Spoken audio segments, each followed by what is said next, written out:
Em Atos 11, 26. Quem já achou aí, diga amém. Amém?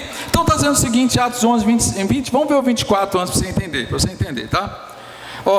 Porque era homem de bem e cheio do Espírito Santo e de fé, e muita gente se uniu ao Senhor, né? Falando sobre o apóstolo. Mas o versículo 25 fala o seguinte: e partiu Barnabé para Tarso a buscar Saulo, e achando-o conduziu para Antioquia. E sucedeu que todo um ano se reuniram naquela igreja e ensinaram muita gente. Em Antioquia foram os discípulos pela primeira vez chamados cristãos. Então, os discípulos foram chamados a primeira vez o que, gente? Foram chamados cristãos, tá bom? Então, antes eram chamados discípulos de Cristo, discípulos de Yeshua, de Yehoshua, como a linguagem, né, a língua hebraica, né? Mas aí, pela primeira vez aqui em Atos, lá já depois do Pentecoste, depois que muitas pessoas, aí os gentios começaram, que não eram judeus, os não judeus começaram a receber Jesus. O que aconteceu? Aconteceu que eles foram chamados de cristãos. Mas se você for ver toda a origem de cristão, é alguém que sofre por algo, tá? Por exemplo, o Cristo, ele veio para sofrer pelos nossos pecados. Então, é alguém que sofre. Então, primeiro discípulo, depois cristãos. Pastor, e esse nome evangélico veio de onde, né? Esse termo evangélico, ele não tem mais que 50 anos, vamos pensar aqui, tá? Vamos pensar 50 anos, tá? Por quê? Porque começou com os discípulos, e os discípulos viraram cristãos. Os cristãos depois se transformaram, lembra que teve várias etapas, né? Primeiro o cristianismo, veio as etapas do catolicismo, aí quem rompeu com o catolicismo foi chamado de protestante.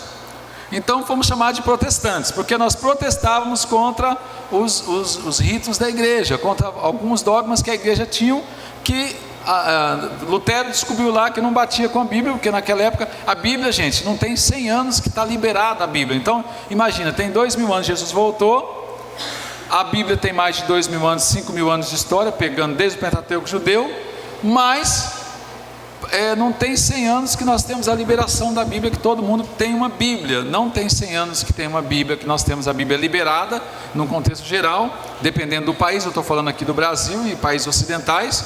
Alguns países, se você for pego com a Bíblia, você é preso e você é morto, como se você é preso com um quilo de cocaína, tá? Você é morto se você for preso com a Bíblia, tá? Ainda hoje, como Etiópia, como países árabes, países islâmicos radicais, como a Coreia do Sul, Coreia do Norte, né? Coreia do Sul totalmente evangelizada, Coreia do Norte totalmente fechado para o Evangelho, né? E aí tudo bem, aí se pega aí nessa questão dos nomes, tá? Vamos voltar aos nomes. Virou protestante, porque protestava contra a igreja. Só que é o seguinte, os protestantes foram praticamente os metodistas, tá? Não, desculpa, os metodistas não. Os luteranos, tá? Vindo diretamente da liderança de Lutero, e também os presbiterianos e alguns parecidos a esse. Por quê? Porque eles batizavam no rito católico, que é o batismo somente com a aspersão. Pega a criança pequenininha e coloca lá, né? Então esse é um dos pontos práticos do batismo. Só que aí apareceu os batistas, né? Igreja Batista. Por que Igreja Batista? Que apareceu os batistas, porque os batistas já saíram dos protestantes dizendo o seguinte, que não podia batizar só com a criança, não, tinha que batizar depois de adulto igual Jesus, com a imersão, pegar a pessoa igual a gente batiza. Já ficaram os batistas, entendeu? E aí o perfil batista, o nome batista, ele foi até o meado de 1900, né? 1900. Então praticamente aí de 1500, a reforma protestante aconteceu em 1500. Depois, em 1700, mais ou menos, surge em 1750, surgem os batistas. A partir de 1700 surgem os batistas.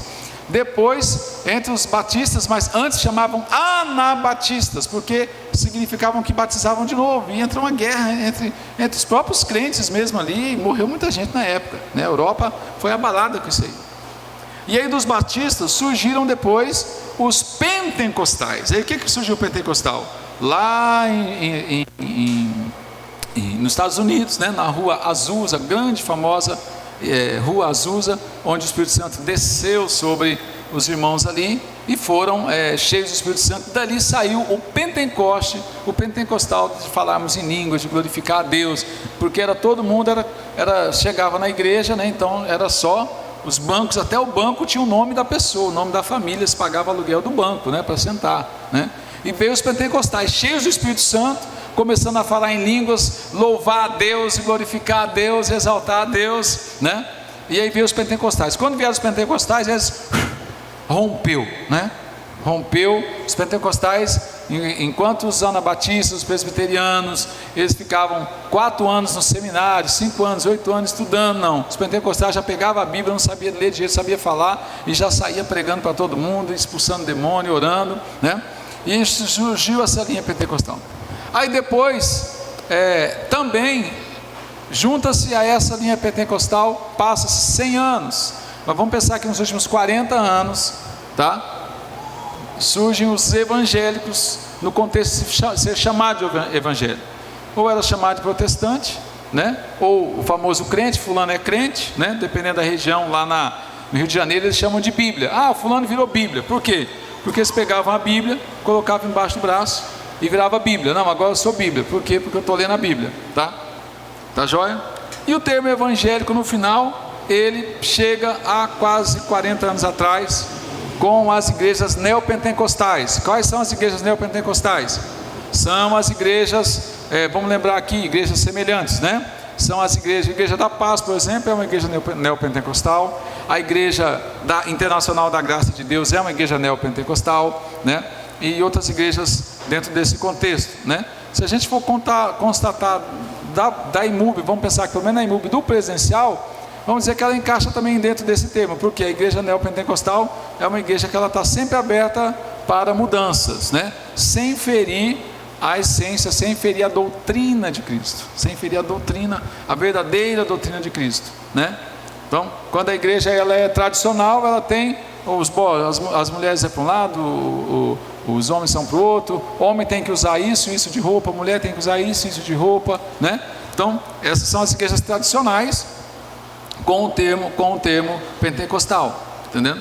Aí depois surge as neopentecostais, que somos as igrejas de 40 anos atrás que surgiu. Apesar que a Igreja Missionária Unida tem mais de 300 anos, a nossa igreja tem mais de 300 anos, no Brasil ela tem mais de 60 anos, né? Só que ela não, como o sistema deles era um sistema canadense e americano, antes eles funcionavam o seguinte: existia muita igreja no sítio, né? Então as igrejas eram nas montanhas, no norte do Canadá, no sul do Canadá, nos Estados Unidos, e eles também fizeram isso. Eles vieram para cá, né?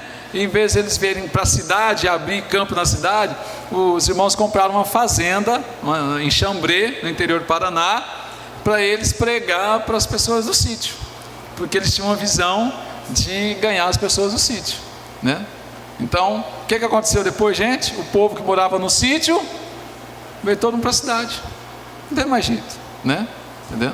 Então, cada vez mais o sítio está esvaziando, apesar que, dependendo do lugar, o pessoal vai ter que voltar para o sítio, né? Para trabalhar, para sobreviver. Isso aí está acontecendo na Europa, em alguns lugares. Mas, no momento, está todo mundo saindo do sítio para vir para a cidade estudar. E as igrejas foram diminuindo, já existiam grandes movimentos. E Cristo, dia do evangélico, né? Dia do evangélico é um feriado aqui. Mas o termo evangélico existe mais ou menos há 40 anos atrás, não se usava esse termo. Porque de qualquer forma se diga o termo evangélico? Simplesmente porque a gente vive o evangelho. Agora é o seguinte: será que a gente vive mesmo o evangelho? Então, isso é muito importante a gente pensar sobre isso. Então, o dia do evangélico é um feriado, né? E foi homologado aqui, algumas pessoas se beneficiam. Eu só fico preocupado o seguinte: o Brasil é um país praticamente campeão de feriados. É o país campeão de feriados, acho que no mundo. Não se tem tanto feriado como no Brasil, né? Feriados municipais, estaduais e feriados nacionais, né? Então, como é que a gente pode pensar realmente sobre esse dia do evangélico e o termo evangélico, né? Toda essa evolução, o que é que os evangélicos ou os cristãos serão chamados logo mais para frente, né? Entendendo? No momento não estão sendo chamados de evangélico. O problema é que todo mundo é chamado de evangélico. E a gente vai entender que muitas vezes as coisas não são assim. Amém? Então, essa é a explicação sobre a evolução lá de Atos 11. Primeiro fomos chamados, né, no termo brasileiro, tá bom, gente? De repente outra nação tem outro perfil. Mas no Brasil fomos chamados de discípulos, né? Veio lá de Jerusalém discípulos, cristãos, né? E depois foi evoluindo os nomes até hoje nos autodenominarmos evangélicos. O que você é? Eu sou evangélico, né? Quando se fala evangélico, a gente já traça o nosso perfil de fé e aquilo que a gente crê e acredita. Amém, pessoal? Amém? Então, essa é